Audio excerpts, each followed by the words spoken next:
Study point आप सभी का स्वागत है आपके अपने YouTube channel Shukla study point में। मैं शिवम शुक्ला आप सभी दोस्तों का हार्दिक स्वागत करता हूं। महासंग्राम रिवीजन क्लास की पहली वीडियो आप लोगों ने देखी होगी, जो इस प्रकार से थंबनेल था, आप लोगों ने उसको देखा और बहुत ही एक प्रकार से आपने प्यार दिया और लगातार आपके कमेंट्स आए कि सर जी इसका पार्ट 2 लेकर के आइए। तो पार्ट 2 आज की वीडियो के माध्यम से हम चर्चा करेंगे। आपको बता दूं कि इससे पहले 50 क्वेश्चंस इस वीडियो में हमने चर्चा कर लिए थे प्राचीन भारतीय कला और वास्तुकला से रिलेटेड। बहुत ही इंपॉर्टेंट क्वेश्चंस और आंसर्स की श्रृंखला चल रही थी प्राचीन इतिहास BA तृतीय वर्ष पेपर 2 को लेकर के, जिसमें हमने प्राचीन भारतीय कला और वास्तुकला के विभिन्न प्रश्नों को समझा था और 50 क्वेश्चंस तक हमने चर्चा कर लिया था। अब इसके बाद में आपका अगले 50 क्वेश्चंस यानी 50 क्वेश्चंस अभी बचे हुए हैं लास्ट वाले, तो उसको हम चर्चा कर लेंगे इस वीडियो के माध्यम से। ठीक है, तो आइए हम चर्चा करते हैं। हमने इन सभी प्रश्नों के उत्तर को एक प्रकार से पहले वाले वीडियो में चर्चा कर लिया, तो आप लोगों ने नहीं देखा तो देख लीजिएगा, प्लेलिस्ट में वीडियो पड़ी हुई है। ठीक है, ये सारे के सारे प्रश्न उसमें हमने चर्चा करी हुई है। अब हम आज की वीडियो के माध्यम से 50 नंबर क्वेश्चंस के बाद वाले यानी 51 नंबर क्वेश्चन से प्रारंभ करेंगे और चर्चा करने का प्रयास करेंगे। हमने मथुरा और गांधार शैली की जो मूर्ति कला है उसमें अंतर को आपको बता दिया था। अब हम चर्चा करेंगे सिंधु सभ्यता की नगर निर्माण योजना के विषय में, खास करके आप क्या जानते हैं, इस प्रश्न से मैं प्रारंभ करूंगा। ठीक है, यहाँ पर आप देख लीजिए मथुरा और गांधार शैली की जो मूर्तियाँ होती हैं उनमें कई अंतर है। मैं एक प्रकार से फिर से अंतर को मैं आपको समझा दूं ताकि आपका रिवीजन भी हो जाए इस प्रश्न का, क्योंकि ये प्रश्न आपका बहुत महत्वपूर्ण है, आपकी परीक्षा में हमेशा आता रहता है। ठीक है, तो मथुरा एवं गांधार कला की मूर्ति कला में बहुत सारा अंतर आपको दिखेगा। पहला अंतर तो ये है कि गांधार मूर्तियाँ जो होती हैं स्लेटी पत्थर की बनी हुई हैं, जबकि मथुरा कला की जो मूर्तियाँ हैं बलुए पत्थर की बनी हुई। तो स्लेटी पत्थर की गांधार मूर्तियाँ बनी हैं और बलुए पत्थर की जो मूर्तियाँ बनी है मथुरा कला की मूर्तियाँ बनी। ठीक है, पहला अंतर।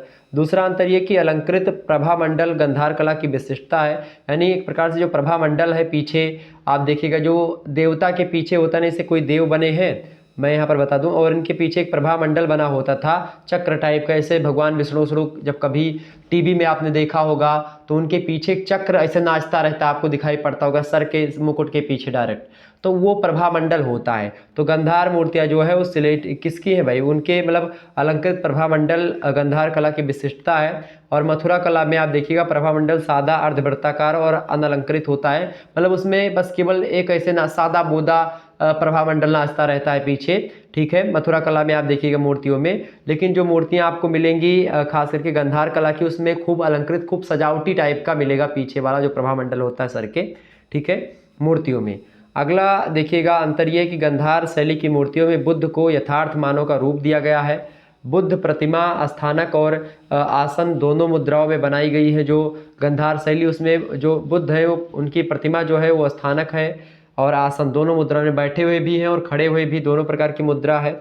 और मथुरा कला में दाहिना हाथ अभय मुद्रा में तथा बायां हाथ की मुट्ठी जो है बंधी हुई है बुद्ध की, और खड़ी हुई मूर्तियों में बायां हाथ से वस्त्रों को संभालते हुए दिखाया गया है भगवान बुद्ध को। ठीक है, तो इस प्रकार से ये मथुरा और गांधार शैली में कुछ अंतर है। अगला अंतर देखिएगा, बुद्ध को बुद्ध को अभी तक प्रतीकों के माध्यम से व्यक्त किया जाता था और गांधार शैली के बुद्ध अपोलो जैसे दिखाई देते थे। ये बात ध्यान रखिएगा। तो इस प्रकार से चीज़ें आपके समझ में आ गए। अपोलो एक प्रकार से जो है विदेशी देवता है। ठीक है, अगला क्वेश्चन आप देखिएगा 51 नंबर प्रश्न है। अब यहाँ से आपका मेन क्लास प्रारंभ होती है। एक बार फटाफट से वीडियो को लाइक और शेयर कर दीजिएगा। तो ये क्लास किसके लिए है, एंशिएंट हिस्ट्री जिन्होंने लिया होगा, BA तृतीय वर्ष में है, BA पार्ट 3 में है। पेपर 2 में आपको पढ़ना क्या है, पेपर 2 में मैंने आपको बताया था क्या पढ़ना है भाई, आपको प्राचीन भारतीय कला और वास्तुकला के बारे में जानना था। ठीक है, मैंने आपको बताया भी था, विस्तार से चर्चा करी थी। क्या नाम है आपके पेपर का भाई, पहले पेपर का आपके क्या नाम है, पहले पेपर का आपके नाम था दक्षिण भारत का राजनीतिक इतिहास 600 ईस्वी से लेकर के 1320 ईस्वी तक का समयकाल, political history of south India हमने पढ़ा था पेपर 1 में। पेपर 2 में हमने क्या पढ़ा, प्राचीन भारतीय कला और वास्तुकला के बारे में, ancient Indian art and architecture. और पेपर 3 में हम देखेंगे, पेपर 3 का अभी तक मैं महासंग्राम वीडियो नहीं दे पाया हूँ, जल्दी आपको दे दूंगा। मॉडल पेपर पड़ा हुआ है प्ले लिस्ट में, आप देख लीजिएगा 2022 वाला, बहुत इंपॉर्टेंट है। बाकी तृतीय प्रश्न पत्र में प्राचीन विश्व की सभ्यताओं को देखेंगे, एंशिएंट वर्ल्ड सिविलाइजेशंस, तो उनसे बनने वाले प्रश्नों पर हम चर्चा करेंगे। चलिए, प्रश्न है आपका कि सिंधु सभ्यता की नगर निर्माण योजना के विषय में आप क्या जानते हैं। तो सिंधु घाटी सभ्यता की नगर निर्माण योजना उच्च कोटि की थी, यानी बढ़िया थी, और यहाँ के नगरों का निर्माण एक निश्चित योजना के द्वारा किया गया था। और इन नगरों की आधार योजना की बात की जाए तो निर्माण शैली जो है वो नगर की आवास व्यवस्था में आश्चर्यजनक समानता और एक रूपता दिखाई देती है। इससे ज्ञात होता है कि सिंधु निवासी अपने नगरों का निर्माण पहले योजना बनाते थे, उसके बाद में फिर घर बनाते थे। और इन नगरों और भवनों की योजना बनाने वाले तथा उनका निर्माण करने वाले भवन निर्माण कला के पारंगत हुआ करते थे। पहले नक्शा बना करके उसके बाद में घर बनाया जाता था। उस समय सिंधु घाटी सभ्यता में आप देखिए कैसी इंजीनियरिंग थी। अगला क्वेश्चन आप देखिएगा, 52 नंबर प्रश्न आपकी स्क्रीन पर आ चुका है। प्रश्न है, हड़प्पा सभ्यता की सड़कों पर संक्षिप्त प्रकाश डालिए। तो हड़प्पा सभ्यता में प्रत्येक नगर सड़कों के द्वारा कई भूखंडों में विभक्त यानी बटा हुआ होता था। सड़कें प्रायः सीधी होती थी, एक दूसरे को समकोण पर काटती थी, यानी सीधी एकदम सड़किए। तो यहाँ पर भी एक प्रकार से नगर बना है, इधर भी नगर, इधर भी और इधर भी। तो एक प्रकार से ये सड़क होते थे, एक दूसरे को समकोण माने 90 डिग्री पर काटते थे। 90 डिग्री ये बन रहा है, ठीक है, ये 90 डिग्री, ये 90 डिग्री, ये 90, तो ये समकोण पर काटती थी, ठीक है, जो सिंधु घाटी सभ्यता की होती थी, सीधी सड़क होती थी।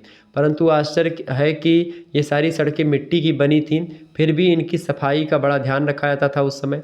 और इन पर स्थान स्थान पर लगी हुई मिट्टी के पात्रों और पीपों में कूड़ा जमा किया जाता था, यानी कूड़ा सड़क पर आप नहीं फेंक सकते थे, उसको लेकर के डस्टबिन की व्यवस्था की गई थी। या फिर सड़कों के किनारे स्थान स्थान पर खुदे गड्ढे में एक प्रकार से आप कूड़ा कबाड़ डाल सकते थे। तो इस प्रकार से व्यवस्था थी हड़प्पा सभ्यता की सड़कों के बारे में, ठीक है। अगला क्वेश्चन आप देखिएगा, 53 नंबर प्रश्न आपकी स्क्रीन पर आ चुका है। प्रश्न है, हड़प्पा सभ्यता की धार्मिक मूर्तियों पर संक्षिप्त प्रकाश डालिए।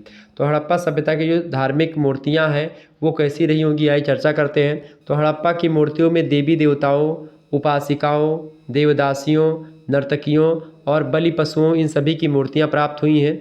सिंधु प्रदेश में माँ देवी की अनेक जो है मृण मूर्तियाँ मिली हैं और ये कला की दृष्टि से महत्वपूर्ण नहीं है। इनमें तनिक भी शारीरिक सौष्ठव नहीं दिखाई पड़ता है।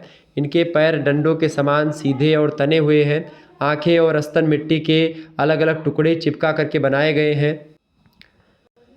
तो इसके जो पैर बनाए गए हैं वो एकदम डंडों के समान बनाए गए, सीधे हैं और तने हुए हैं। आंखें और जो स्तन है मिट्टी के अलग अलग टुकड़े उस पर चिपका करके बनाए गए। तो एक प्रकार से उतना ज़्यादा कला की दृष्टि से नहीं, एक प्रकार से इम्पोर्टेंट है हड़प्पा की मूर्तियाँ, ठीक है। इनके नितंब बहुधा चौड़े और शरीर प्रायः वस्त्रहीन बनाया गया है, मतलब कि वस्त्र शरीर पर नहीं है। और एक प्रकार से जो चीज़ें बनाई गई हैं वो एक प्रकार से थोड़ा अजीब टाइप की आपको दिखेंगी। तो खास करके धार्मिक मूर्तियों को लेकर के एक प्रकार से उतना ज़्यादा नहीं अच्छाई दिखती है जितना एक प्रकार से अन्य चीज़ों में आपको दिखेगा।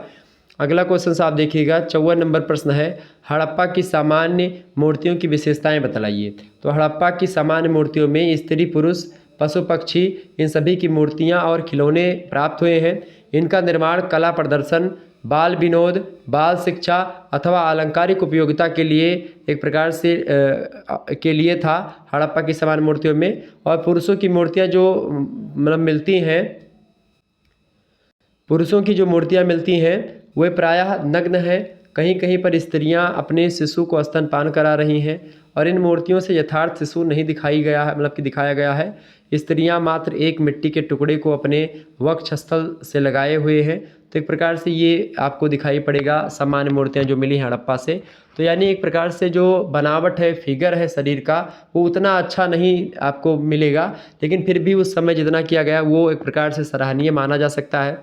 अगला प्रश्न आप देखिएगा, 55 नंबर प्रश्न आप देखेंगे, बहुत ही इंपॉर्टेंट प्रश्न आपकी परीक्षा के लिए। तो आप बहुत ध्यान से इसको देखते हुए चलेंगे, ओके, और सुनेंगे, ईयरफोन वगैरह लगा करके आसानी से आप सुने, ज़्यादा अच्छे तरीके से आपको समझ में आ जाएगा। एक मिनट। 55 नंबर प्रश्न आपकी स्क्रीन पर आ चुका है, हड़प्पा की धातु मूर्तियों पर संक्षिप्त प्रकाश डालिए।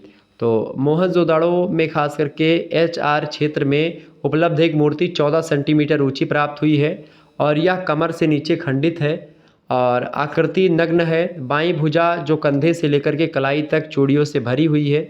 उसमें एक पात्र है, वह सहज भाव से नृत्य करती प्रतीत होती है। तो जो धातु की मूर्तियाँ मिली हड़प्पा से, मोहनजोदाड़ो से, वो, और उसकी दाहिनी भुजा कटी पर अवलंबित है और इसमें केवल थोड़ी सी चूड़ियाँ हैं। सिर पर थोड़ा सा, मतलब थोड़ा सिर जो है एक और झुका हुआ है और यह आदर्श नारी सौंदर्य का परिचायक भी है, ये बात ध्यान रखिएगा। तो इस प्रकार से ये क्या है, एक प्रकार से जो हड़प्पा की जो धातु मूर्तियाँ मिली हैं वहाँ से इस प्रकार की विशेषताएँ उसकी दिखती हैं। अगला क्वेश्चन देखिएगा, 56 नंबर प्रश्न है, मौर्य शैल गुहाओं पर संक्षिप्त टिप्पणी लिखिए। तो अशोक और उनके पौत्र दशरथ ने अन्य धर्मों के प्रति सहिष्णुता प्रदर्शित करते हुए आजीवक संप्रदाय के भिक्षुओं के लिए गया जो कि बिहार में है, तो गया से उत्तर 19 मील की दूरी पर स्थित 12 बार पहाड़ियों पर शैल गुफाओं का निर्माण करवाया था। मौर्यकालीन 7 शैल गुहाओं में 4 12 बार पहाड़ी में हैं और 3 जो है नागार्जुनी पहाड़ी पर हैं। सामूहिक रूप से इन्हें सतघर कहते हैं। तो वही मौर्य शैल गुहाओं को एक प्रकार से अच्छे तरीके से एक प्रकार से उसके बारे में टिप्पणी करने के लिए महत्वपूर्ण हो जाते हैं। तो कहीं ना कहीं पे ये चीज़ें अगर आप इसमें लिखेंगे तो आपको नंबर मिल जाएगा। अगला क्वेश्चन आपकी स्क्रीन पर आ चुका है। 57 नंबर प्रश्न है, एकाश्म वेदिका किसे कहते हैं? बताइए सभी लोग, एकाश्म वेदिका क्या है? तो सारनाथ वाराणसी में पड़ता है। तो सारनाथ में अशोक स्तूप के चारों ओर एक पाषाण वेदिका प्राप्त हुई है और यह मूल गंधकुटी यानी सारनाथ के दक्षिणी चैत्य की नींव के नीचे तक सफाई करते हुए श्री अरटल को मिली थी, जो 8 फुट 4 इंच ऊंची है और एक ही पत्थर को काट करके बनाई गई है। और इस पर एक ऐसी पालिश है और चमक है जो अशोक कालीन कलाकृतियों की विशेषता है। तो एकाश्म वेदिका यही प्राप्त हुई है, जो अशोक के स्तूप के चारों ओर एक पाषाण वेदिका जो मिली है उसी को बोलते हैं एकाश्म वेदिका, एक ही पत्थर को काट करके बनाई गई है। ठीक है, आगे देखिएगा। 58 नंबर प्रश्न आ चुका है, अशोक के द्वारा निर्मित कराए गए स्तूपों का उल्लेख कीजिए। तो बौद्ध ग्रंथों के अनुसार अशोक ने 84,000 स्तूपों का निर्माण करवाया था। कितने स्तूपों का भाई? 84,000 स्तूपों का निर्माण करवाया था बौद्ध ग्रंथों के अनुसार अशोक ने। और इसके अलावा पिपरहवा यानी सिद्धार्थनगर जिला जो आज वर्तमान का पड़ता हो, पिपरहवा पहले बोला जाता था। तो पिपरहवा नामक स्थान पर अशोक के एक स्तूप के भग्नावशेष मिलते हैं। तक्षशिला का धर्मराजिक स्तूप भी अशोक के द्वारा निर्मित माना जाता है। अशोककालीन स्तूपों की बनावट सरल होती थी। ठीक है, तो ये अशोक के द्वारा निर्मित स्तूप जो हैं एक प्रकार से इस प्रकार से इसके बारे में लिख सकते हैं। 59 नंबर प्रश्न आपकी स्क्रीन पर आ चुका है कि परखम यानी मथुरा जिला की यक्ष मूर्ति पर प्रकाश डालिए। यक्ष मूर्ति के बारे में आपको बताना है। ठीक है, तो खास करके इन यक्ष मूर्तियों में सर्वाधिक महत्वपूर्ण परखम यानी मथुरा जिला के निकट बड़ौदा से प्राप्त विशाल यक्ष की मूर्ति है और दूसरी परखम से प्राप्त यक्ष मूर्ति है। तो एक तो बड़ौदा जिला से मिली है और एक कहाँ से मिली है? परखम से मिली है। कौन सी यक्ष की मूर्ति? इसका शरीर गोलाई में बड़ा मतलब कि गढ़ा गया है किंतु पीछे सपाट है। आभूषणों में भारीपन है, जड़ता है, पुरानापन है। छोटी मूर्ति में मौर्य लेप लगा है। तो एक प्रकार से ये परखम यानी मथुरा जिला की जो यक्ष मूर्ति है इसके बारे में कुछ बातें थी जो मैंने चर्चा करी। अगला क्वेश्चन आप देखिएगा। 60 नंबर प्रश्न है, दीदारगंज यानी पटना की यक्ष मूर्ति पर संक्षिप्त प्रकाश डालिए। तो दीदारगंज यानी पटना में ही है दीदारगंज। तो यहाँ से प्राप्त यक्षिणी की मूर्ति सर्वाधिक परिष्कृत और उन्नत किस्म की है। इसके शरीर के ऊपरी भाग में थोड़ा झुकाव दिखाई पड़ता है। दाहिने पैर का घुटना थोड़ा सा झुका हुआ है दीदारगंज की यक्ष मूर्ति का, जिससे आगे बढ़ने का भाव प्रकट होता है कि ये एक प्रकार से आगे बढ़ रही है। कटी पतली है, उरोज बड़े हैं और गोल है। इसके अलावा गले की माला दोनों उरोजों के बीच में लटकती है। नितंब पीन है, पैरों पर आभूषण है, केश रचना मनोहर है और यह नगर नवेली की सर्वाधिक सजीव और सुंदर मूर्ति है। ये मूर्तियाँ आकृति और रूप से भारतीय हैं। दीदारगंज की जो यक्ष मूर्ति है यक्षिणी की मूर्ति है। ठीक है, अगला क्वेश्चन देखिएगा। 61 नंबर क्वेश्चन आपकी स्क्रीन पर आ चुका है। प्रश्न है, मौर्य प्रस्तर स्तंभ की विशेषताएं बताइए। जो मौर्य प्रस्तर स्तंभ है उसके बारे में आपसे पूछा गया है। तो मौर्यकालीन सर्वोत्कृष्ट कृतियां अशोक के प्रस्तर स्तंभ हैं और इनके निर्माण में शिल्प का कौशल तो है ही, इनकी कल्पना भी अत्यंत मौलिक है। संभवतः स्वयं सम्राट की देन है। सम्राट के मन में एक तो धर्म संबंधी महान आदर्श था, दूसरे उसे स्तंभ शीर्षकों में व्यक्त करने की योजना की और इसी के साथ ही बौद्ध धर्म के पवित्र स्थानों को और मध्य देश की प्रमुख राजधानियों और सीमाओं को स्तंभों से इंगित करने की योजना थी। तो इस दृष्टि से मौर्य प्रस्तर स्तंभ की विशेषताएं एक प्रकार से हैं और बहुत विशेषताएं इसकी और भी हैं और बड़ा फेमस रहा एक प्रकार से। इसके कारण से अशोक की प्रसिद्धि भी ज़्यादा हुई है। अगला क्वेश्चन देखिएगा। 62 नंबर प्रश्न है, अशोक स्तंभ किन किन स्थानों से प्राप्त हुए हैं। तो अशोक स्तंभ निम्नलिखित स्थानों से प्राप्त हुए हैं। देखिए, पहला तो भाई सारनाथ स्तंभ, दूसरा सांची स्तंभ, तीसरा रामपुरवा स्तंभ, चौथा लौरिया नंदनगढ़ का स्तंभ और पांचवा है लौरिया अरराज स्तंभ, छठा इलाहाबाद स्तंभ, सातवां कौशाम्बी स्तंभ, आठवां है रुम्मनदेई स्तंभ, नौवां है नीगलीवा स्तंभ, 10वां है बखिरा स्तंभ, 11वां है संकास्य स्तंभ, 12वां दिल्ली मेरठ स्तंभ, 13वां दिल्ली टोपरा स्तंभ, 14वां है पटना की सदर गली से प्राप्त स्तंभ। इसके अलावा अगला है पटना संग्रहालय में सुरक्षित 4 बैलों के संघाट से युक्त शीर्षक स्तंभ। तो इस प्रकार से ये स्तंभ मिले हैं अशोक के, ठीक है, इन सभी स्थानों से। अगला क्वेश्चन आप देखिएगा, 63 नंबर क्वेश्चन आपकी स्क्रीन पर आ चुका है। प्रश्न है रामपुरवा के सिंह स्तंभ पर मतलब उस पर प्रकाश डालिए। तो रामपुरवा की सिंह मूर्ति सामान्य निखार है उस पर, आकृति कल्पना और रेखाओं का प्रवाह लौरिया नंदनगढ़ की सिंह मूर्ति की तुलना में अधिक सफल हुआ है रामपुरवा के सिंह स्तंभ पर, ठीक है। मांसपेशियों और पुट्ठों के निरूपण में प्रगति दिखाई पड़ती है और इसके अलावा अयालों, पैरों और पंजों का स्पष्ट अंकन हुआ है। यह मूर्तिकला की दृष्टि से उत्कृष्ट है जो रामपुरवा के सिंह स्तंभ पर एक प्रकार से प्रकाशित जो मूर्ति है, ठीक है। नेक्स्ट क्वेश्चन देखिएगा, अगला प्रश्न है आपका 64 नंबर प्रश्न है, सारनाथ के सिंह शीर्षक स्तंभ का क्या महत्व है। तो अशोककालीन स्थापत्य एवं शिल्पकला का सर्वोत्तम उदाहरण माना जाता है सारनाथ का सिंह शीर्षक स्तंभ। इसका शीर्ष जो है 50 फुट ऊंचे स्तंभ पर स्थित है जो कि प्राकृतिक आघात से गिर गया। वर्तमान में यह सारनाथ संग्रहालय में सुरक्षित है। मूल स्थान पर स्तंभ केवल 6 फुट 8 इंच शेष रह गया है। अवशिष्ट खंड जो है आसपास पड़े हुए हैं इसके। स्तंभ का व्यास 2-4 इंच तक मतलब ऊपर 1 फुट मतलब 1 फुट 10 इंच जो है ऊपर है। सारनाथ की मूर्ति कला उच्च कोटि की थी और उसका एक नमूना खास करके सारनाथ का जो सिंह शीर्षक स्तंभ है वो रहा। 65 नंबर क्वेश्चन आप देखिएगा, इंपॉर्टेंट है। प्रश्न है क्या मौर्य कला पर ईरानी प्रभाव था, स्पष्ट कीजिए। तो भाई इस मत के समर्थक रहे हैं मार्शल महोदय इस बात के समर्थक हैं कि भाई मौर्य कला पर ईरानी प्रभाव था और इन्होंने कहा कि ईरानी और मौर्य दोनों के वास्तु अवशेष जो है पाषाण प्रधान है। पाटलिपुत्र के राजप्रसाद के स्तंभ एवं अगर मतलब राजप्रसाद के स्तंभों को देखेंगे पाटलिपुत्र के और अशोक के स्तंभों को देखेंगे तो उसका नवनिर्माण जो है एक बतना नक्श एक जो है रुस्तम तथा पर्सिपोलिस के स्तंभों के समान जो है हुआ है और दोनों ही परंपराओं में स्तंभों पर घंटा एवं पशु आकृतियों का निर्माण भी हुआ है। दारा महान के काल में निर्मित राजप्रसाद के स्तंभों एवं पाटलिपुत्र के स्तंभों पर लता पत्रावली एक समान आपको दिखाई पड़ेगी। तो इससे मार्शल कहते हैं कि भाई ये सिद्ध होता है कि जो मौर्य कला है इस पर ईरानी कला का पूर्ण रूप से प्रभाव था, ऐसा मानते हो, चूँकि समानता उन्होंने दिखाई। अगला प्रश्न है 66 नंबर प्रश्न है स्तूप जो होते कितने प्रकार के होते हैं।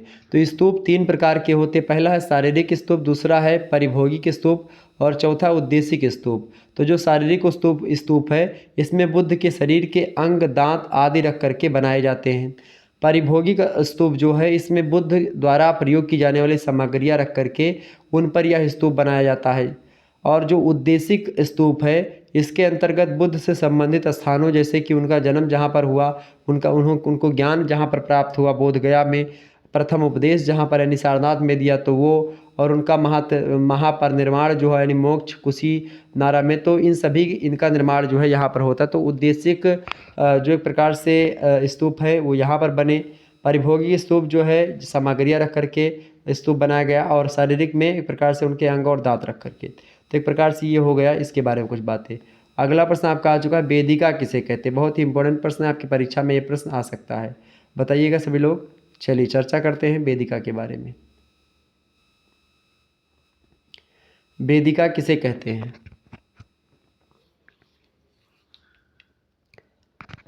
बताइएगा सभी लोग। बिल्कुल, उत्तर में क्या लिखेंगे, स्तूप की परिक्रमा करने के लिए चतुर्दिक वृत्ताकार काष्ठ वेदिका का निर्माण करके प्रदक्षिणा पथ का निर्माण किया गया है। मतलब एक प्रकार से ऐसे मूर्ति है तो इसके चारों ओर एक प्रकार से फेरी करने के लिए, चक्कर लगाने के लिए, ठीक है, फेरी मतलब समझ रहे हैं ना, हाथ जोड़ करके परिक्रमा करने के लिए जो मार्ग होता है उसी को वेदिका कहते हैं, ठीक है। तो प्रवेश करने के लिए चारों दिशाओं में 4 तोरण द्वार बनाए गए हैं। वेदिका का निर्माण परंपरागत ढंग से किया गया है और इसमें स्तंभों को खास करके किनारे किनारे जो है किया गया है, स्तंभों किनारे किनारे किया गया है जिनका आधार पाषाण खंड में धंसा हुआ है और इस पाषाण खंड को आलंबन पिंडिका के नाम से भी जाना जाता है। तो वेदिका एक प्रकार से चक्कर लगाने का एक प्रकार से मार्ग मतलब परिक्रमा का। 68 नंबर क्वेश्चन देखेंगे, तोरण द्वार किसे कहते हैं। तो तोरण द्वारों की रचना विशिष्ट शैली में की गई है। दो विशाल स्तंभों को प्रवेश के द्वार मतलब द्वार के किनारों पर खड़ा कर दिया गया है और इसके ऊर्ध भाग में चूल काट करके समान अंतराल में 3 आड़ी घरने इस प्रकार डाली गई हैं कि दोनों कुछ बाहर निकले हों और इन बाहर निकले भागों पर चक्र का निर्माण किया जाता था। तो यही तोरण द्वार होता था। ठीक है, दो विशाल स्तंभ होते थे और उनके प्रवेश द्वार पर ही होते थे और दोनों किनारे उसको खड़ा कर दिया जाता था। अगला क्वेश्चन आप देखिएगा, 69 नंबर प्रश्न है, मौर्यकालीन स्तूप का विकास किस प्रकार हुआ। बताइएगा सभी लोग, मौर्यकालीन स्तूप का विकास किस प्रकार हुआ। तो महापरिनिर्वाण सूत्र से ज्ञात होता है कि जहाँ महात्मा बुद्ध अपने प्रिय शिष्य आनंद से कहते हैं कि मेरी मृत्यु के पश्चात मेरे अवशेषों पर उसी प्रकार का स्तूप बनाया जाए जिस प्रकार एक चक्रवर्ती राजा के अवशेषों पर बनते हैं। कहा जाता है कि बुद्ध की मृत्यु के उपरांत उनके अवशेषों पर 8 स्तूप निर्मित करवाए गए थे। अशोक ने लगभग 84,000 स्तूपों का निर्माण करवाया था। तो मौर्य युगीन स्तूप का विकास इस प्रकार से हुआ। अगला क्वेश्चन आप देखिएगा, 70 नंबर प्रश्न आपकी स्क्रीन पर आ चुका है। प्रश्न है, शुंग कालीन स्तूप के विकास का उल्लेख कीजिए। तो शुंग काल में स्तूप का अभूतपूर्व विकास हुआ। मौर्य काल में जिस स्तूप कला का आरंभ हुआ वह शुंग काल में सांची, भरहुत, बोध गया इन सभी स्तूपों के रूप में विकसित हुई। यद्यपि शुंग शासकों के द्वारा कोई नया स्तूप खड़ा नहीं किया गया था, पर अशोक द्वारा जो स्तूपों का निर्माण करवाया गया वो इस समय नया रूप उसने दिया अशोक के स्तंभ ने, और उसमें एक नया अंग मेधी जोड़ा गया जो पहले के स्तूपों की गोलाई से अधिक बड़ा था। तो एक प्रकार शुंगकालीन स्तूप के विकास का उल्लेख इस प्रकार से यहाँ पर कर सकते हैं।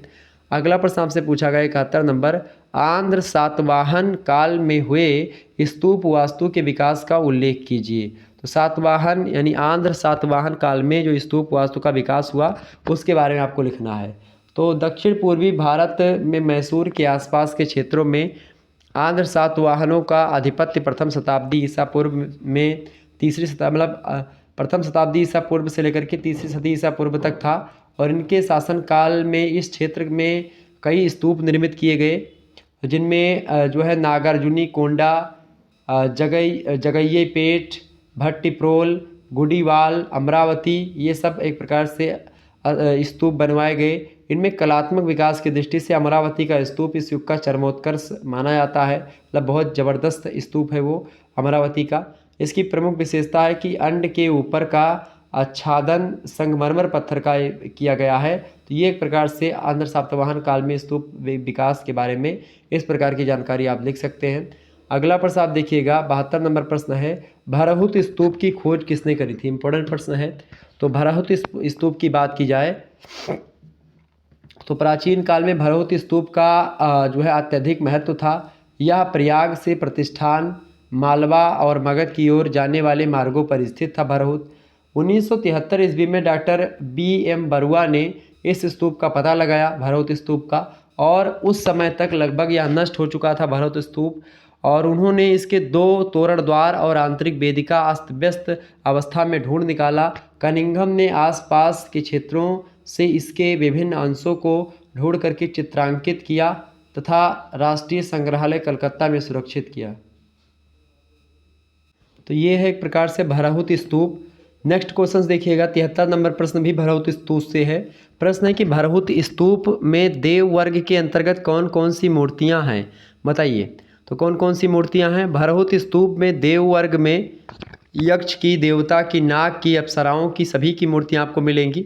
बौद्ध साहित्य में जो है चारलू महाराजा मतलब कि महाराजिक देवों का प्रायः उल्लेख मिलता है और यह स्वाभाविक था कि स्तूप की रचना करने वाले वास्तु आचार्यों ने इन 4 लोकपालकों को 4 तोरणों पर इस प्रकार से स्थान दिया। बौद्ध लोक दृष्टि से के अनुसार युगंधर पर्वत की 4 दिशाओं में लोकपालकों की स्थिति इस प्रकार थी।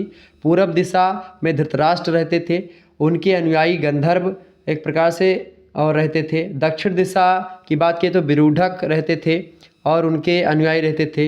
इसके अलावा जो है कुंभांड ठीक है रहते थे, इनके अनुयायी थे, खास करके विरूढ़क के अनुयायी थे ये दक्षिण दिशा में।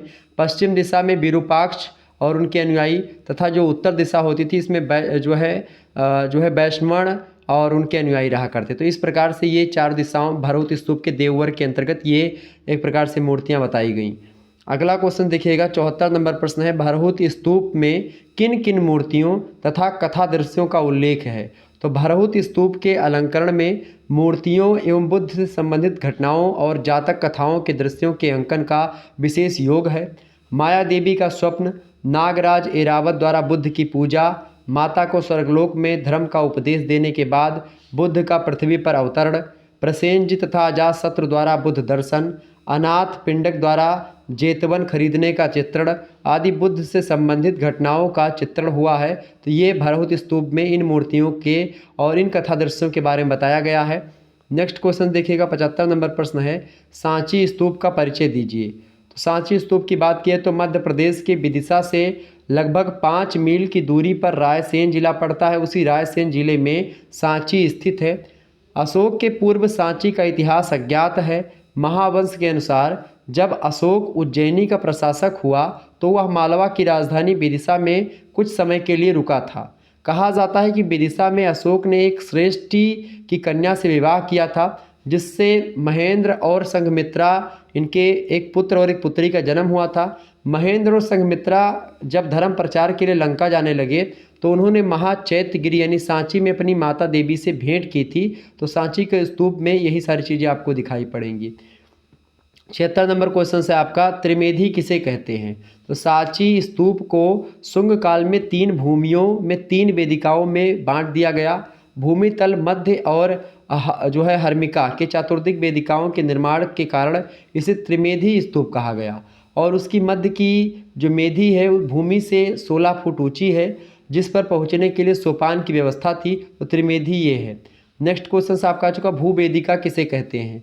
तो भूमि तल पर निर्मित जो वेदिका होती है महावेदिका के नाम से जानी जाती है। भूवेदिका अशोक युगीन काष्ठ वेदिका को उसी शैली में पाषाण का स्वरूप प्रदान किया गया। वेदिका परंपरागत शैली में निर्मित है। 9 फुट ऊंचे अष्टांगिक स्तंभ 2-2 फुट के अंतराल पर परिधि का निर्माण करते थे। हर 2 स्तंभों को 3 क्षैतिज शिलाखंडों से जोड़ा गया है। प्रत्येक शिलाखंड 2 फुट चौड़ा है। 2 शिलाखंडों या बणेरों के मध्य केवल 3 इंच की तंग जगह है एक प्रकार से। तो एक प्रकार से भूमि वेदिका होती थी। ठीक है, नेक्स्ट क्वेश्चन आप देखिएगा। अगला प्रश्न आपकी स्क्रीन पर आ चुका है। 78 नंबर प्रश्न इंपॉर्टेंट है आपकी परीक्षा के दृष्टि से। सांची स्तूप का महत्व बताइए। सांची स्तूप भारतीय वास्तुकला के इतिहास में विशेष महत्व है इसका। इसमें प्रकृति और मानव जीवन का समन्वित रूप प्राप्त होता है। स्तूप के चारों ओर बनी वेदिका एवं तोरणों पर अनेक दृश्यों का अंकन है। शिलापट्टों पर बुद्ध के प्रतीक चिन्ह उत्कीर्ण हैं। सामाजिक उत्सवों, सामूहिक यात्राओं, आमोद प्रमोद के अवसरों का सांची स्तूप कला में दर्शन होता है। और आज से लगभग 2000 साल पहले भारतीय लोक जीवन, वस्त्र भरण, केश विन्यास एवं अलंकरण का परिचय सांची के कला अवशेषों से हमको प्राप्त हो जाता है। नेक्स्ट क्वेश्चन आपकी स्क्रीन पर आ चुका है। इंपॉर्टेंट प्रश्न है परीक्षा के दृष्टि से। 79 नंबर, अमरावती स्तूप की खोज किसने करी थी। 1997 यानी 1997 ईस्वी में मैकेंजी ने इस स्तूप की खोज करी। और इस खोज में के पूर्व स्थानीय शासन के स्तूप के अनेक शिलापट्टों का उपयोग अपने महत्व के निर्माण में कर डाला, जिसके कारण अनेक मूर्तियां नष्ट हो गई अमरावती की। और कर्नल मैकेंजी जब पुनः 1816 ईस्वी में वहां पहुंचे तो उन्होंने स्तूप के बचे हुए अवशेषों एवं मूर्तियों के आधार पर महास्तूप का रेखाचित्र तैयार किया। और इसके पश्चात कई विद्वानों ने अमरावती के शिल्पगत सौंदर्य का विस्तृत वर्णन प्रस्तुत किया। तो ये अमरावती स्तूप की खोज किसने करी थी, मैकेंजी ने करी थी। ठीक है, 1997 में। नेक्स्ट क्वेश्चन आप देखिएगा। 80 नंबर प्रश्न है, अमरावती स्तूप के निर्माण काल का उल्लेख कीजिए। तो अमरावती के स्तूप की बात की जाए तो अमरावती के स्तूप के निर्माण काल का आरंभ 200 ईसा पूर्व माना जाता है, क्योंकि इसके 2 अभिलेख मौर्य युग मतलब कि मौर्य शुंग कालीन हैं।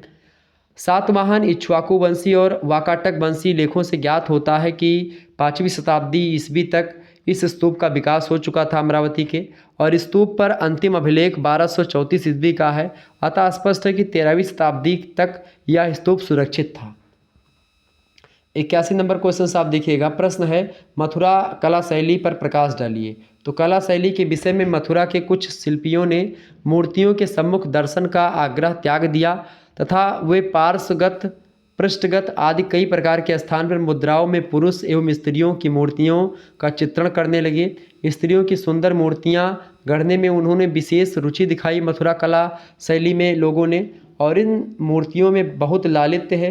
मथुरा के कलाकारों ने सांची और भरहुत के स्तूप वास्तु की भांति उसी परंपरा का अनुसरण किया और उसको और अच्छे तरीके से आगे बढ़ाने का प्रयास किया। मथुरा कला शैली तो इस प्रकार से फेमस है। नेक्स्ट क्वेश्चन है आपका 82 नंबर प्रश्न है, मथुरा कला शैली में बुद्ध मूर्तियों की विशेषताएं बताइए। इंपॉर्टेंट प्रश्न आपका आ चुका है। तो मथुरा कला शैली में बुद्ध की मूर्तियों की विशेषताएं, ये पहली विशेषता ये है कि मूर्तियां चित्तीदार बलुई पत्थर से बनाई गई हैं मथुरा कला की।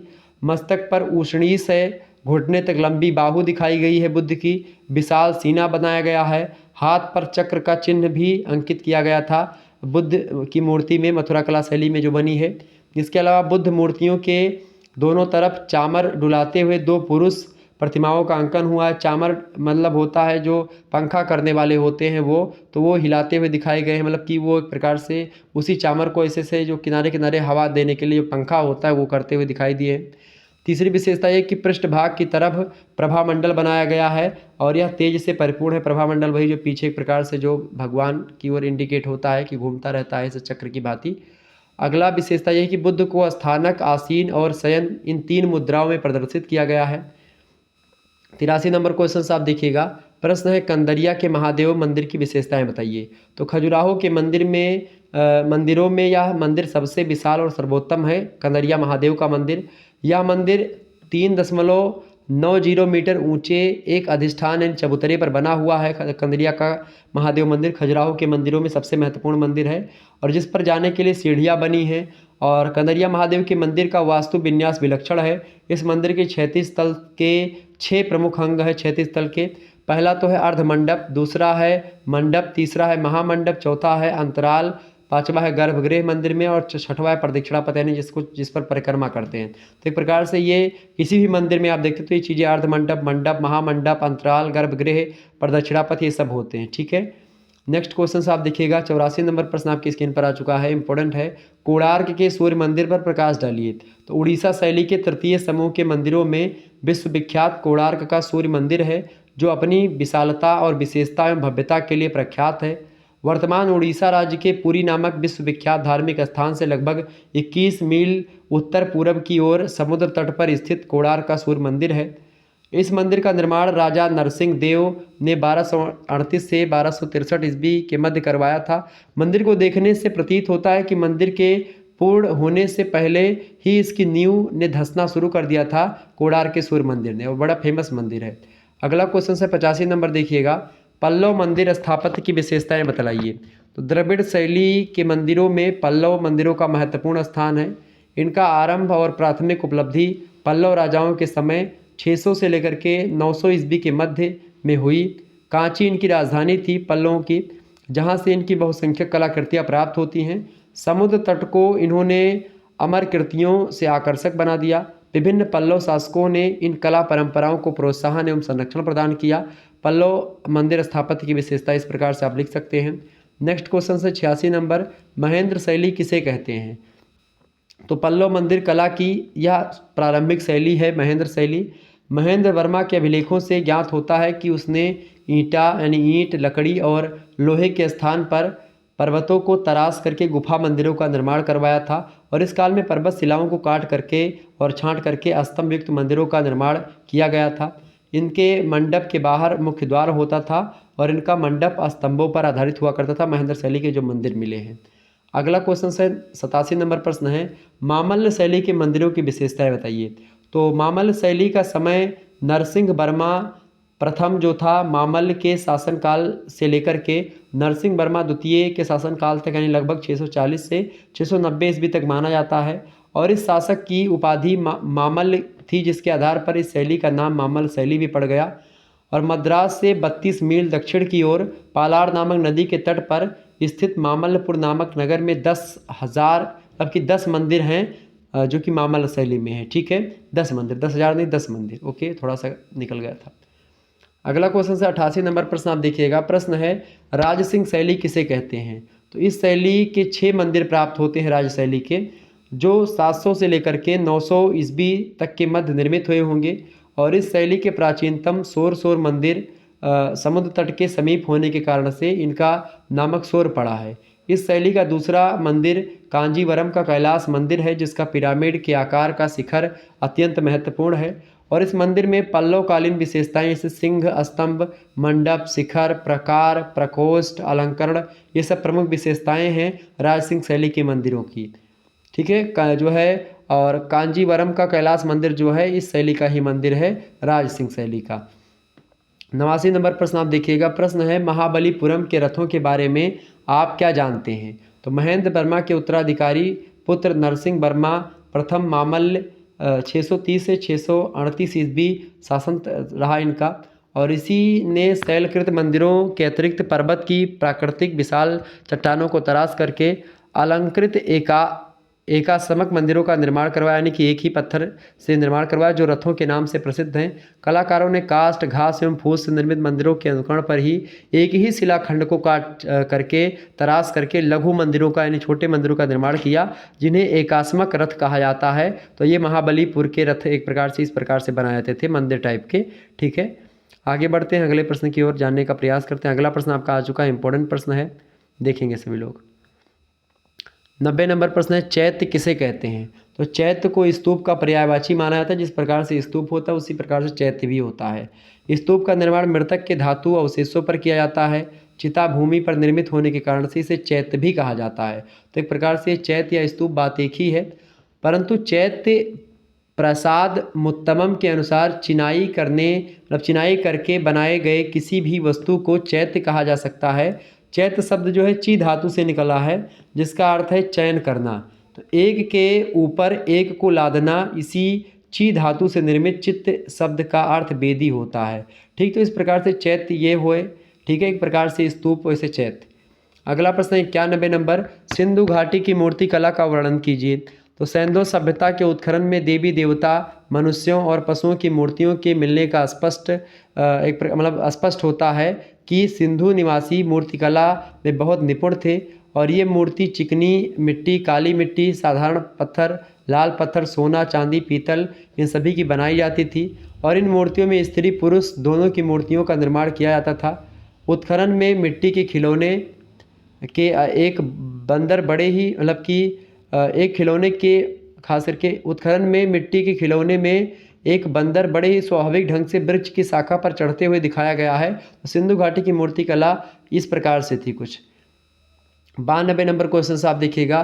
प्रश्न है कि मोहनजोदाड़ो की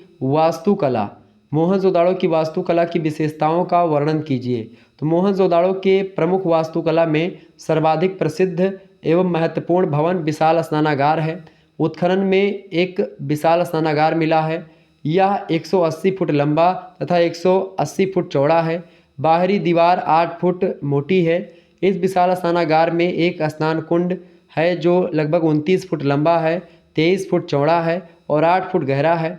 ठीक है, तो और नीचे उतरने के लिए सीढ़ियाँ बनी है। जलाशय का पानी निकालने के लिए कुंड के दक्षिण पश्चिम की एक प्रकार और मोरी बनाई गई है एक प्रकार से, ताकि एक प्रकार से क्या हो, पानी भी निकलता रहे।